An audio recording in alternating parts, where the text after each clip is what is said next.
This show is a Hopful Media podcast production. This episode is sponsored by BetterHelp. The new year doesn't require a new you, maybe just a less burdened you. Therapy can help more easily identify what weighs you down and holds you back by offering an unbiased perspective to better understand your relationships, motivations, and emotions. This past year was full of a lot of ups and downs and uncertainties for me, and those are by no means done. But being able to talk about it and get some outside perspective on what I'm experiencing is incredibly helpful and makes everything at least more comfortable, if not okay. With BetterHelp, they do the initial matching work for you so you can focus on your therapy goals instead of searching for a therapist online. A short questionnaire helps identify your needs and preferences, and their 12-plus years of experience in industry-leading match fulfillment means they typically get it right the first time. If you aren't happy with your match, switch to a different therapist at any time from their tailored recommendations. BetterHelp makes it easy to get matched online with a qualified therapist. Sign up and get 10% off at betterhelp.com. That's betterhelp.com. Hey, History of Persia fans. Before Persia, another civilization controlled the Middle East. The very first civilization, the inventors of writing itself. From the clay tablets of ancient Mesopotamia come the oldest stories. The history and myth of the first Mesopotamians is the subject of the Oldest Stories podcast online at oldeststories.net. If you like ancient history, come check out the Oldest Stories after you listen to this episode.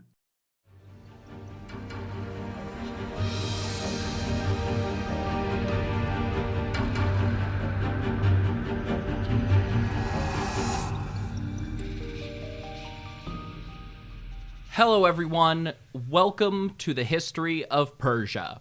I'm Trevor Cully, and this is episode 160, Medicine and Philosophy. Just to get things started today, a reminder that I will be participating in this year's Intelligent Speech Online as a keynote speaker.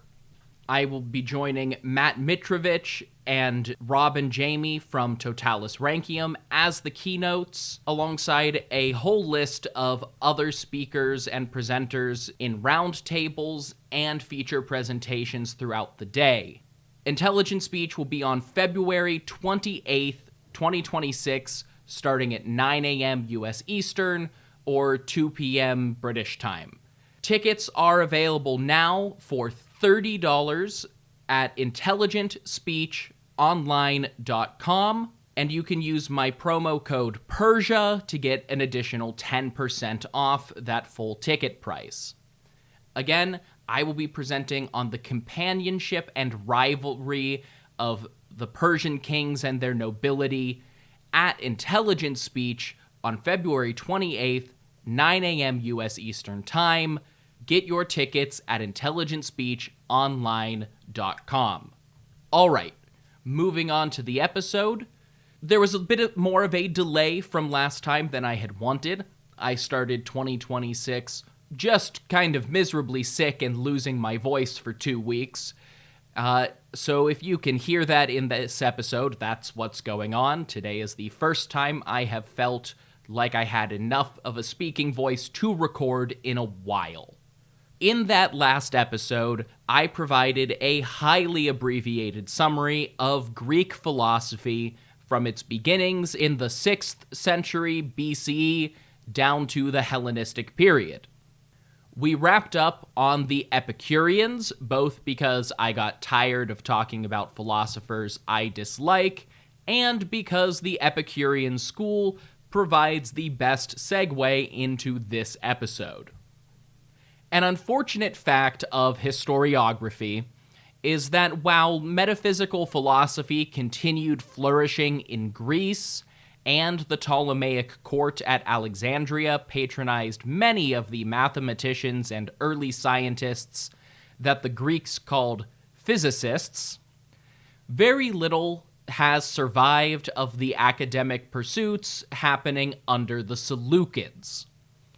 This is not because the Seleucid kings didn't patronize academic pursuits, at least not entirely. There is something to be said for the fact that the early Seleucids did not put as much effort into gathering philosophers at their courts as their contemporaries in Egypt or Pella, which allowed Alexandria and Macedon to develop as secondary philosophical poles in addition to Athens, which traditionally dominated that field. That said, up to our current point in the narrative, we just don't have much evidence for the philosophical pursuits of the Seleucid court. It's really only after our current point in the narrative, with the late 3rd and early 2nd centuries BCE, that a number of notable Seleucid-affiliated philosophers began to emerge, and one commonality appears for most of them.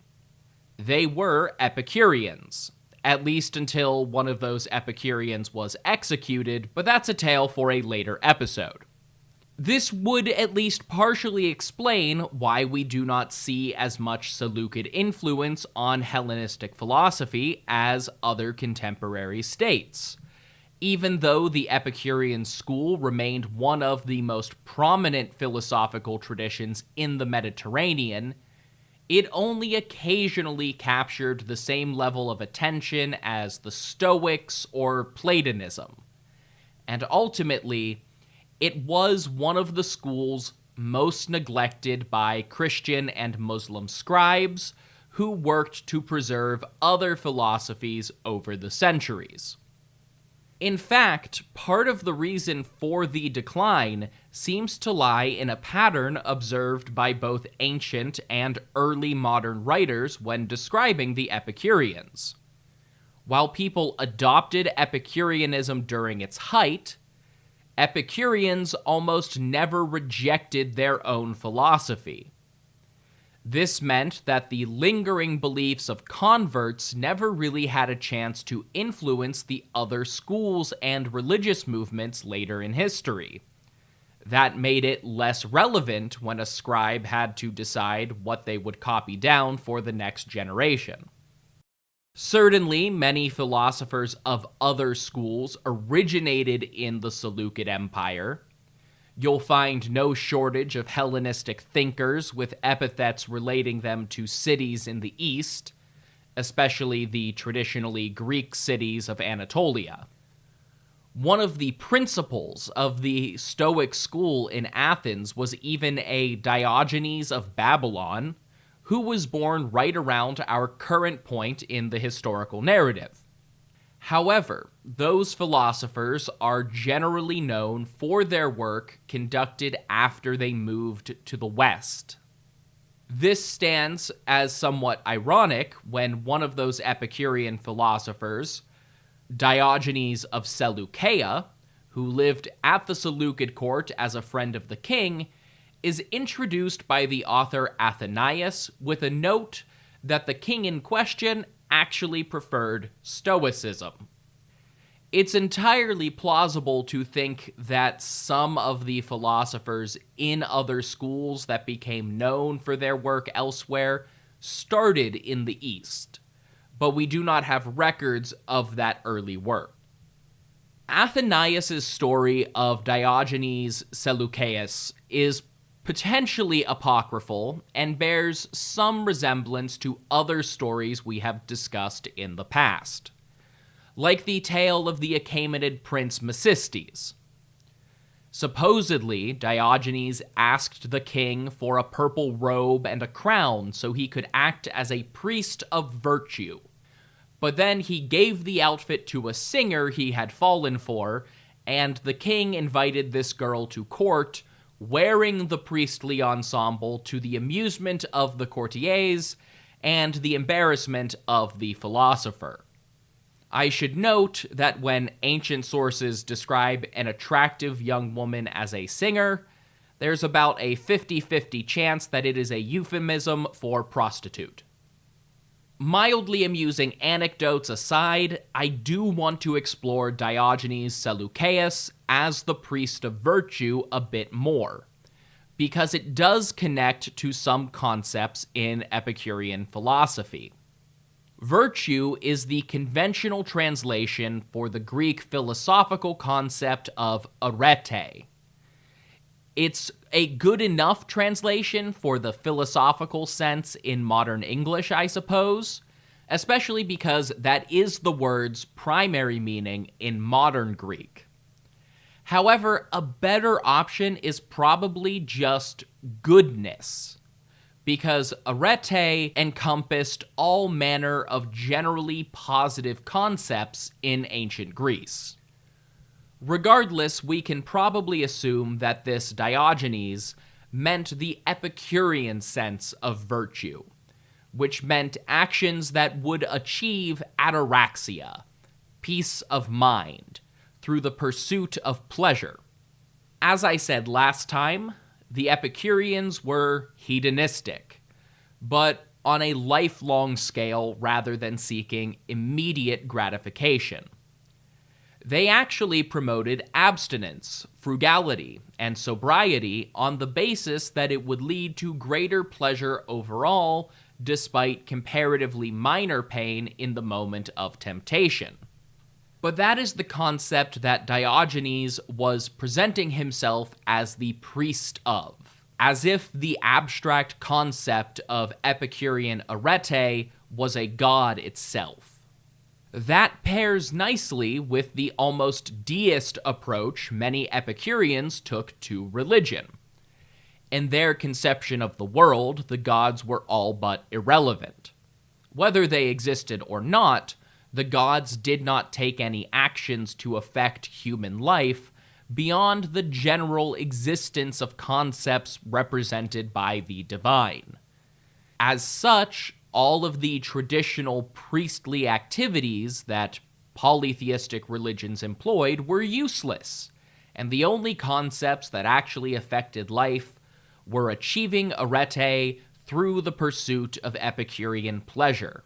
And that is the point Diogenes tried to make to the Seleucid court by presenting himself in the costume of a more traditional priest. Zeno of Sidon got his start under Seleucid auspices in Phoenicia before ultimately relocating to Athens, where he taught another Syrian expatriate, Philodemus of Gadara. Zeno's work is almost exclusively preserved through Philodemus's own citations, as well as those of the Roman orator Cicero and the biographer Diogenes Laertius. Man after my own heart, Zeno famously called Socrates the Attic buffoon, and routinely criticized the more traditionally Socratic schools of thought. Most notably, Zeno added an additional layer to the Epicurean pursuit of pleasure, saying that ataraxia was not achieved solely through enjoying that pleasure, but also by setting reasonable expectations for how much pleasure you could attain, and how much you would actually enjoy it. Again, man after my own heart, Zeno argued against Euclidean geometry on the basis that logical deductions based on the fundamental principles of mathematics were not enough to constitute proof of those deductions on their own. Which is technically true. For something to be proven, you still have to demonstrate how the math works. Not just that it would be logically true, but at a certain point in complex mathematics, that is splitting hairs. Zeno, in turn, was heavily criticized by Posidonius of Apamea, a Stoic philosopher who played an important role in transitioning the center of Stoic education from Athens to Rhodes in the late 2nd century BC. Posidonius was highly critical of not just Epicureanism, but in his own histories, he was critical of the debaucherous behavior of Seleucid monarchs in particular. Given the apparent connection between the Seleucid court and many Epicurean philosophers, it's hard not to imagine that Posidonius was critical of that relationship. Initially, when I planned this episode, this is where I would have transitioned to talking about the influence of native West Asian religious practices on Hellenistic philosophy.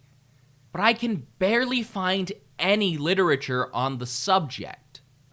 There is lots to be said about the influence of Iranian, Mesopotamian, and Egyptian beliefs on Hellenistic religion, which will be a topic another day, but the vast majority of modern scholarship focuses on Eastern influences to early Greek philosophy, especially the pre-Socratics and Plato himself. Some of this is almost definitely the result of scholastic bias.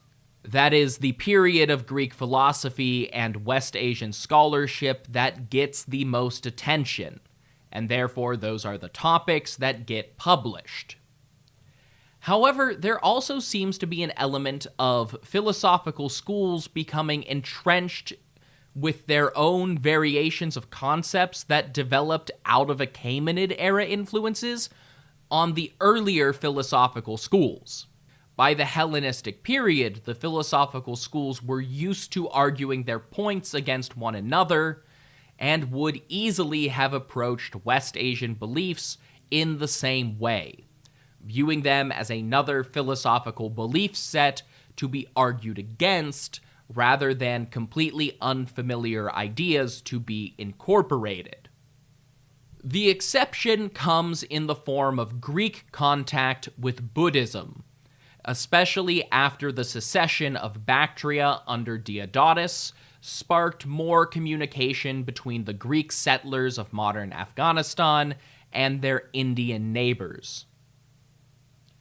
However, the paucity of sources from the Greco-Bactrian kingdom leaves any discussion of this extremely tenuous. It's hard to imagine that additional contact with India, such as Asoka Maurya sending emissaries all the way to Libya, had no impact on Greek thought, but identifying any specifics remains all but impossible.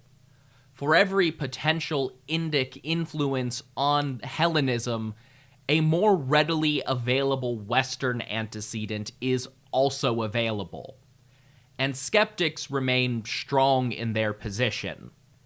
The easy example here is the idea of reincarnation. It's often suggested that concepts of reincarnation entered Hellenistic-era Greek beliefs through contact with India, but we can also see reincarnation being bandied about as a concept as early as someone like Pythagoras in the 6th century BC, 300 years before any prolonged Greek contact with the Far East. Even with many noteworthy philosophers, especially Epicureans, in and around the Seleucid inner circle, Antioch never became a center of philosophical education, and the most notable philosophers from the Seleucid court often moved on to Athens, Rhodes, or eventually Rome. This is a significant reflection of Seleucid priorities for most of their history. While the Seleucids were always involved in Mediterranean politics, they could never afford to be as invested in Greece as the other Hellenistic powers. While the Antigonids were physically present in the peninsula to vie for power, and Ptolemaic naval force allowed the kings of Egypt to maintain a presence in the Greek islands and interfere directly against the Antigonids, the Seleucids had a vast land empire to maintain. As such, their investments in the arts and intellectualism often reflected their subjects. They sponsored local temples and Seleucid building projects included Zoroastrian fire shrines and temples, probably contributing in significant part to Iranian worship transitioning from a primarily outdoor affair to one based in constructed sanctuaries. Likewise, the Seleucids invested time and resources into the maintenance of the local intelligentsia. This would have been a conscious continuation of Achaemenid policies toward the same groups, albeit with a more Hellenized sensibility focused on physical construction.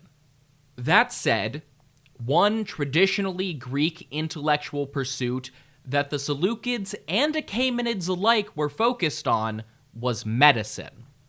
The Achaemenid period saw the Eastern Mediterranean shift from considering Egypt the greatest producer of medical knowledge to Greece, and many Greek physicians found a home in the courts of Persian kings and their satraps. This continued under the Seleucids, and Seleucid territory really did produce some of the most noteworthy medical physicians of their day. Unfortunately, very little has survived directly from any of these Seleucid physicians and their medical treatises. This is not particularly unique to the Seleucid side of medical science. Aside from the earlier so-called father of medicine, Hippocrates, very few ancient Greek physicians' works have survived in any meaningful capacity.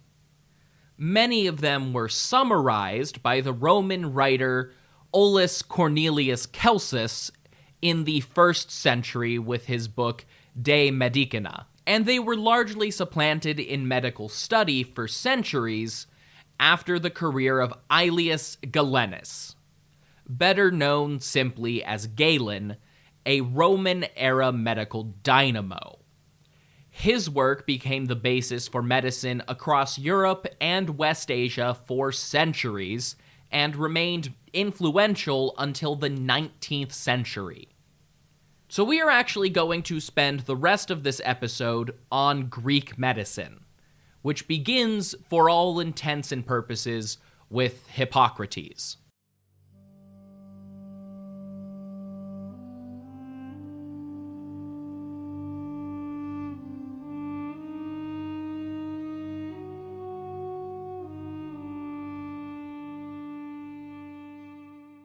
Knowing multiple languages can open new doors. Whether that's making travel easier, creating new career opportunities, or just a desire to learn, language learning is its own gate of all nations. Rosetta Stone makes it easier and more immersive than ever. They provide the leading language learning program for desktop and mobile to fully immerse you in your chosen language with a more natural and effective learning experience. I've mentioned this before, but the True Accent speech recognition tool is a very cool feature if you've gotten a little too used to the surprisingly limited set of sounds we use in English. Rosetta Stone is the trusted language expert with 30 years of experience and millions of users for the 25 languages they offer, including Spanish, French, Arabic, Persian, and many others. Their intuitive learning process helps you think and speak with confidence, and it's designed for long-term retention. With both a desktop option and a mobile app, you can take language learning on the go and practice whether you have 5 minutes or an hour.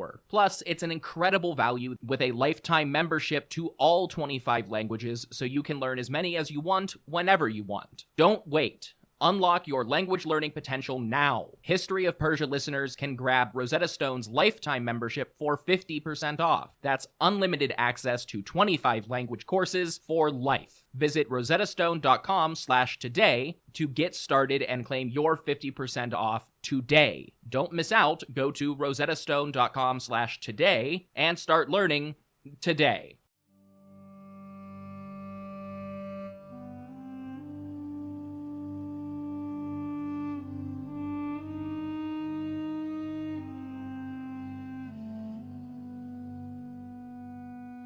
According to his earliest biographer, Hippocrates came from a long line of physicians on the island of Kos, dedicated to the local Asclepion, a temple to the medicine god Asclepios. Asclepia like this across the Mediterranean doubled as ancient Greek hospitals and medical schools. Hippocrates is sometimes credited as being the first Greek physician to recognize that disease was caused by environmental factors rather than supernatural forces. This is almost certainly an exaggeration, but he was one of the first physicians to advocate and proselytize in favor of preventative treatment. He also benefited from the rise of philosophy as a way of thinking outside the bounds of traditional Greek temples, and adopted some of the Pythagoreans' reasoning and methods in his own medical research. The two main medical schools of the time, on Kos and the nearby island of Knidos, had different approaches.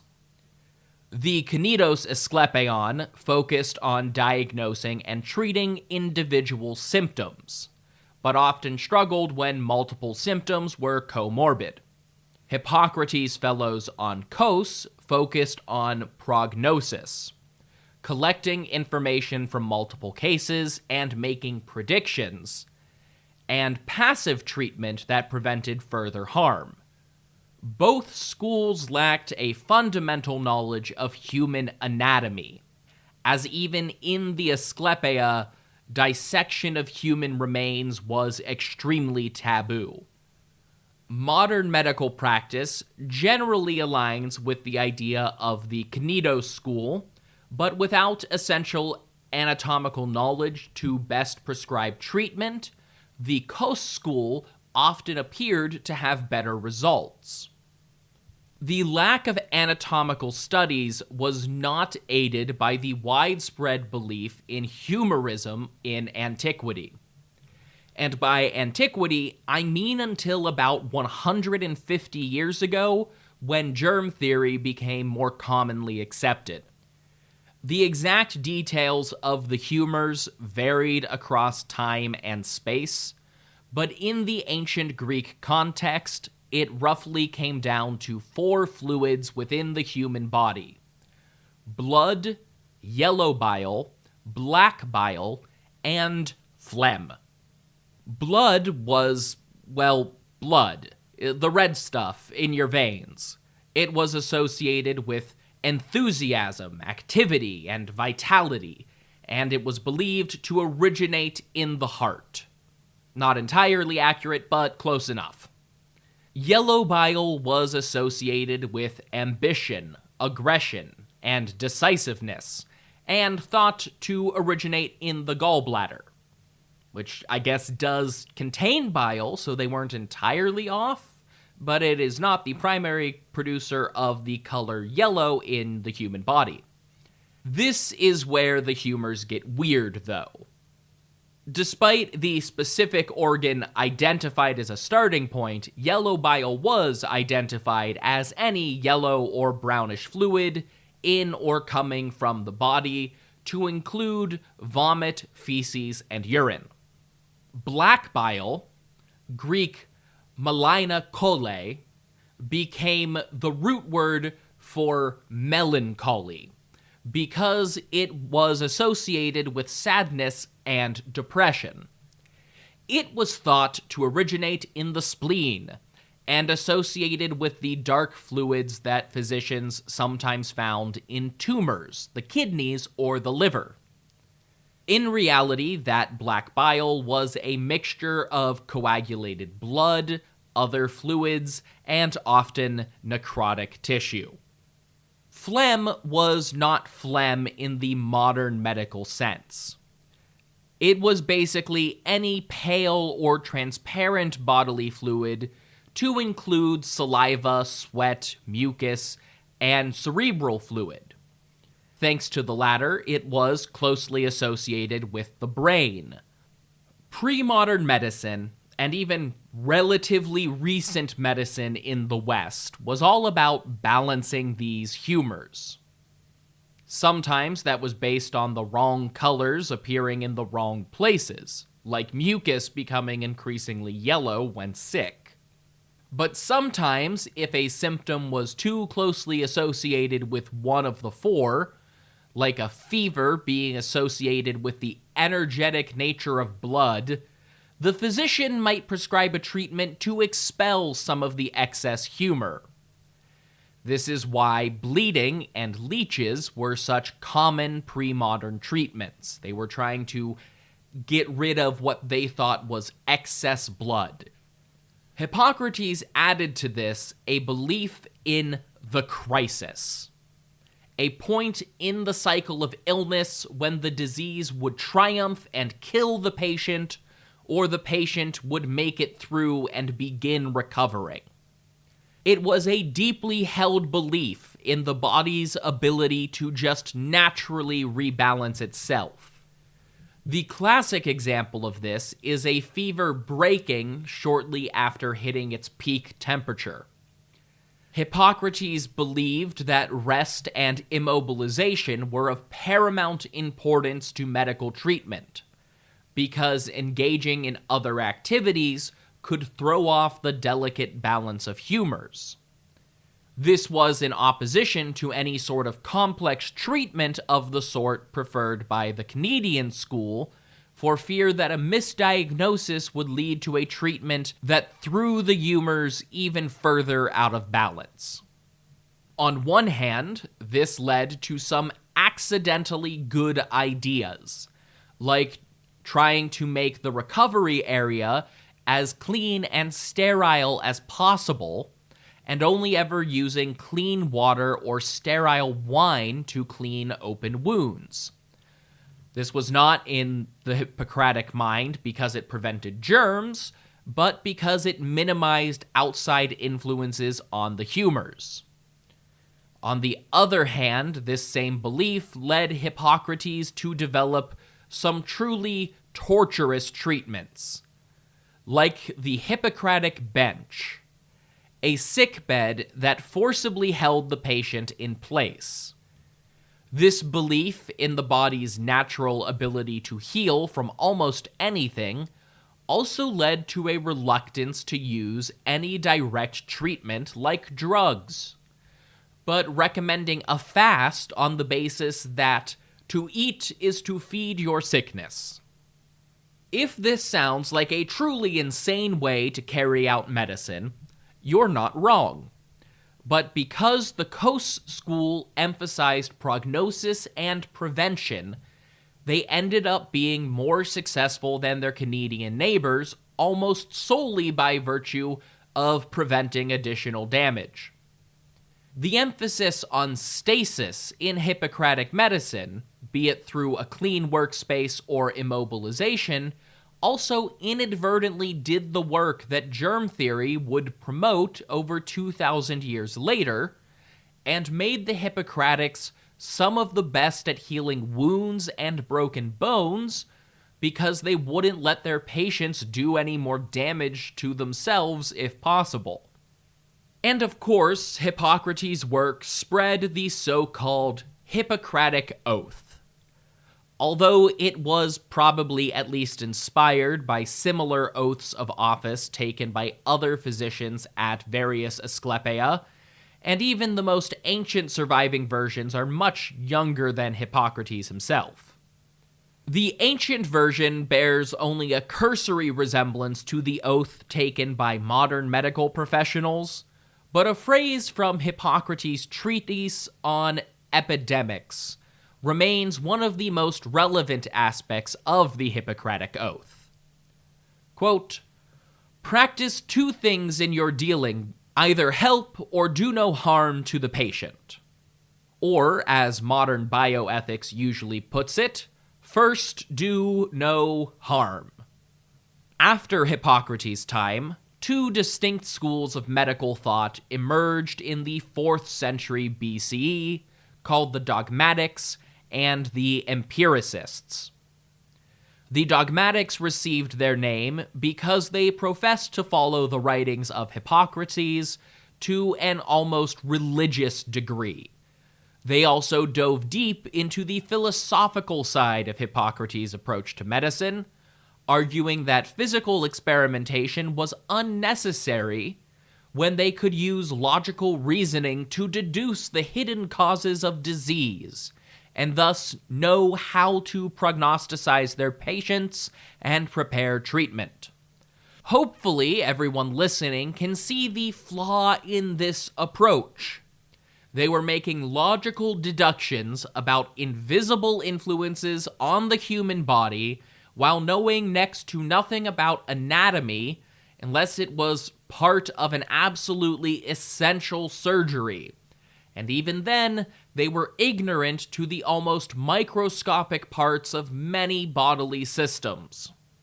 The empiricists valued the work of Hippocrates and his predecessors, but sought to understand the evident causes for disease.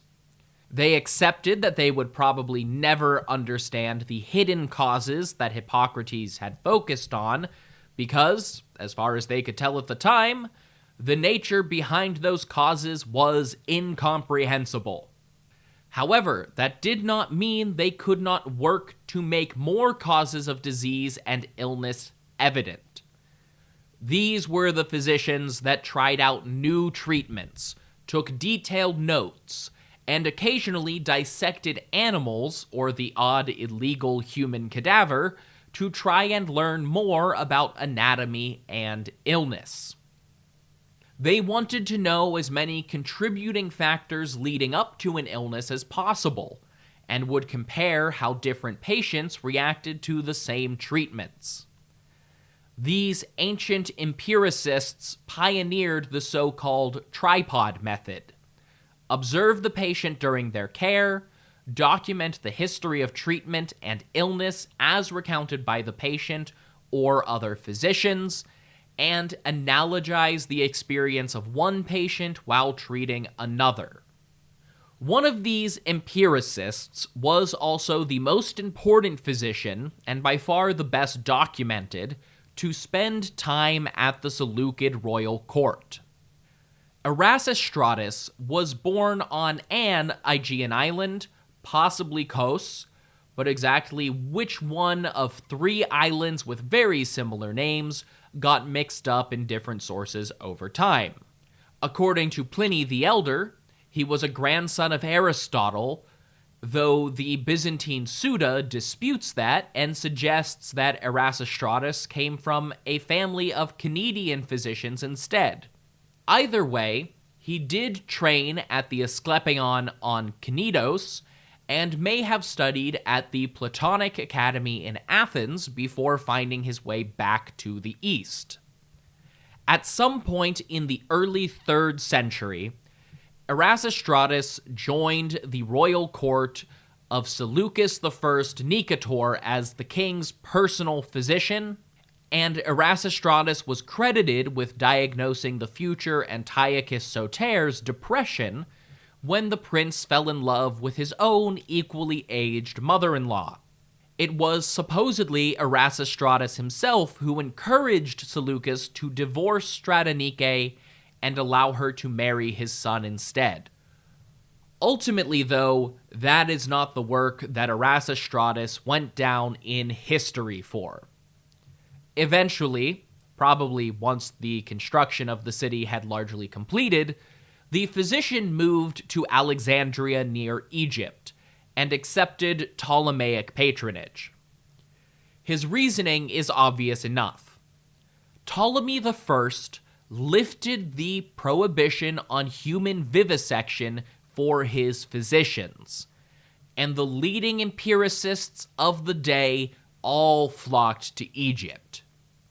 It helped that local traditions of mummification had built up an unusual amount of anatomical knowledge in the Egyptian medical community to begin with. That is why they were the best healers in the region before the Greeks started moving in. Erasistratus, in particular, worked well into his old age, dissecting corpses alongside another famed ancient physician, Hierophilus. Supposedly, the dynamic dissecting duo also did live dissections of prisoners sent to them personally by Ptolemy. Gruesome though it may have been, there is unfortunately little substitute for the real thing, and they learned valuable information about what healthy living organs looked like, and what various ailments did to a living body.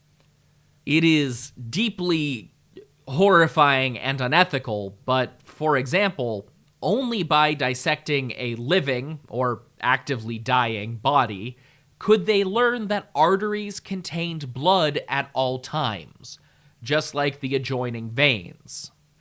That seems painfully obvious in hindsight, but how often were people going to see an artery cut open with the surrounding blood vessels completely intact on a living person outside of that context? Less gruesomely, but only slightly so, Erasistratus and Herophilus were also responsible for the first detailed Western study of the anatomy of a human brain and the cardiovascular system. Prior to their work, it was believed that arteries led back to the heart while veins led back to the liver. They conclusively proved that this was all one heart-centric system. Likewise, their work was also the first to widely disseminate proof that the nervous system led back to the brain, thus highlighting the role of the brain in making the body function.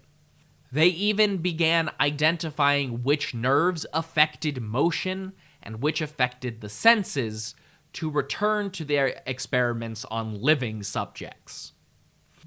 Erasistratus in particular was credited with definitively proving that when a person drinks liquids, the fluid goes to the stomach rather than the lungs, a point of genuine controversy at the time. He also, speaking of fluids, invented the first Western catheter. And speaking of lungs, he sort of guessed at their purpose, but not knowing molecular science, made some amusing leaps in logic. In Erasistratian medicine, the lungs sucked air in through the mouth and nose and passed it to the heart, where it became a substance called pneuma. That was pumped into the blood as it circulated. So it's not technically correct, but it is not nearly as wrong as many of his contemporaries. Of course, his work wasn't flawless. Erasistratus was a diehard believer in the theory of plethora, a common idea among Hellenistic doctors that the vast majority of problems were caused by undigested food building up in parts of the body. Ironically, this might have been reinforced by the discovery of arterial plaque in his dissections.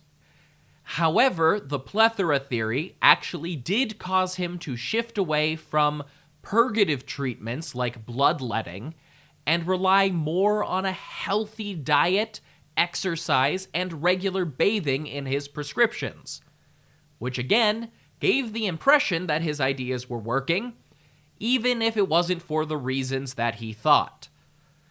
Although Erasistratus ultimately moved to Alexandria, many physicians followed in his footsteps at the Seleucid court and the Asclepia patronized by the Seleucids, and his work joined Hippocrates as some of the most influential in the Mediterranean world until the time of Galen. So there's our episode on Seleucid intellectualism.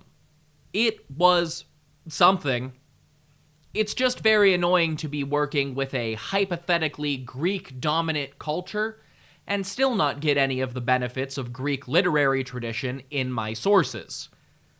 Regardless, next time we will get ready to return to the narrative with an ever-important Meet the Neighbors speed round. Until then, if you want more information about this podcast, you can go to hopfulmedia.com. That's where you'll find things like my bibliography, episode imagery, and additional resources. If you want to hear more of my voice, you can listen to America Secret Wars, where I tell my friends and guests the story of forgotten and overlooked conflicts in American history. And if you want to support my projects, you can go to hopfulmedia.com.co to donate, buy merch, or subscribe to get access to ad-free listening and bonus content. If you don't want to spend money on me, that's absolutely fine. The best ways to support a project like this are to share on social media or leave reviews on your podcast app of choice. So review on Apple, rate on Spotify, and you can find me on Blue Sky at History of Persia and on Instagram at History of Persia Podcast. Until next time, thank you all so much for listening to The History of Persia.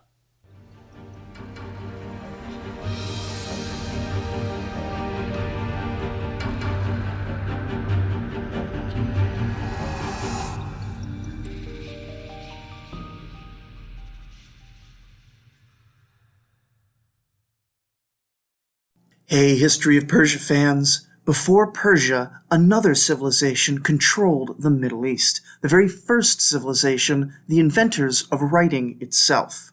From the clay tablets of ancient Mesopotamia come the oldest stories. The history and myth of the first Mesopotamians is the subject of the Oldest Stories podcast online at oldeststories.net. If you like ancient history, come check out the Oldest Stories after you listen to this episode. The history of Persia is intertwined with conquest. It began with conquest when Cyrus, king of a small city called Anshan, set out to build the greatest empire the world had ever seen. In a series of stunning campaigns, he achieved just that, becoming one of the greatest conquerors in history, and basically started Persian history. After all, you don't get the title the Great for nothing. But he wouldn't be the last great Persian conqueror. Other Persian rulers like Darius the Great, Mithridates I, and Ardashir I would go on to become great conquerors on their own, establishing their own great empires and legacies. If you want to hear their story, and the stories of other great conquerors, many of whom are far less famous despite their great achievements, join me, Ramzi Shalah, on my podcast, The Conquerors Podcast, available on all platforms you listen through.